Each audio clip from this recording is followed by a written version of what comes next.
Alright,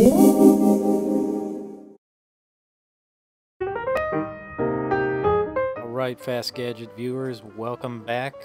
Just a quick video today. I wanted to talk a little bit about operating systems and support from the companies that produce them. Very interesting article today in Extreme Tech. I'm not sure if you read Extreme Tech. I usually don't, but sometimes they have good articles, and one in it today was about Windows 10 only being the OS that will be supported on newer Intel and AMD CPUs, and this includes Kaby Lake and AMD Zen CPUs. So basically what we're looking at is basically curtains for Windows 7 and Windows 8 users and 8.1. Again, I personally feel like Windows 8.1 is a better OS than Windows 10. I actually like it. And I usually put in, a traditional menu system so that it looks like Windows 7, but I still have the Metro apps if I want them. So it's kind of like Windows 10, but to me it's more streamlined. But basically, if you purchase a Kaby Lake system or a Zen-based system, we are looking at the beginning of the end for Windows 8.1 and Windows 7, and certainly Windows XP. Now, they're saying that they may have support, well, not support, but according to the article, it still may be possible to run Windows 8.1 and Windows 7 in with the new processor. I'm sure it would be possible, but full support won't be there. So application support, driver support, official driver signing, development of drivers, we're looking at the death knell for Windows 7 and 8, which may not mean very much to you. And certainly if you're going to go and purchase new hardware, it's something to keep in mind. If you're thinking, well, I'm going to get a Zen-based CPU or I'm going to get Kaby Lake, and I'm going to go ahead and install Windows 7 because I like Windows 7. There's a really good chance it won't work. Anybody who's tried to install recent Windows 10, Windows 8, any operating systems that are older, and this includes older, let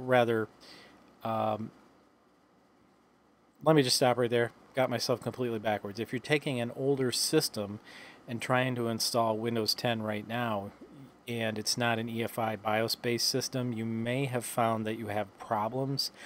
I have an older HP system, a Pentium 4 2.8, and it cannot install Windows 8 or Windows 10 because the BIOS simply doesn't support it. And I tried newer versions of Fedora.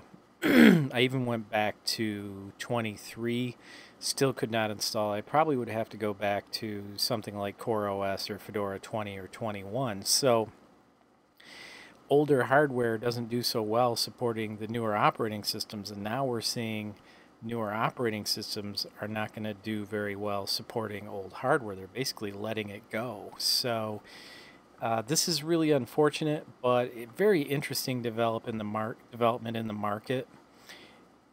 Also, have a look at macOS Sierra. Let's compare and contrast here. So, if you want to install macOS, the newest OS 10, if you will, on your Mac, your MacBook will have to be late 2009 or later, which would be the unibody system.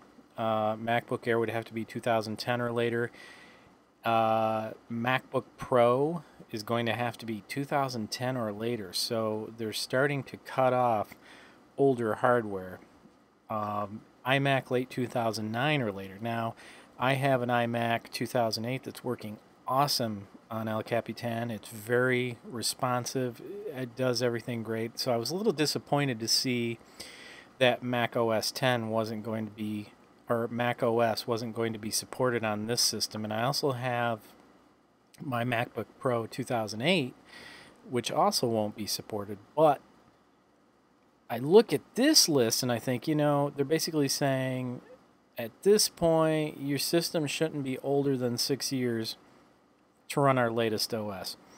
the experience that you're going to have on super old hardware, 2009, 2008, with some of the features that you're going to get in the new macOS Sierra is really going to be a problem for the system. So it's going to be too much of a performance hit. So I think this is an acceptable list, well within tolerances and well within expectations. In contrast, we look at Microsoft. Well, Microsoft, they're not saying they're not going to support older hardware, but they're saying that they're going to essentially drop support for Windows 7 and 8 for newer hardware. So a little bit unfortunate. If you're still a Windows 8 user, you're still a Windows 7 user, and here's the clincher: Windows 8 is still serviceable. It's still in the support period. I don't know how much longer. Very unfortunate. But if you have Windows 8 and you're running on a current system you own, it's still going to work fine. You're not going to have any problems. This would only be an issue if you were to buy brand new hardware with Kaby Lake or Zen processor and you decided, okay, I want to put Windows 8 or Windows 7 on it. So, unfortunate development in the industry, but really to be expected.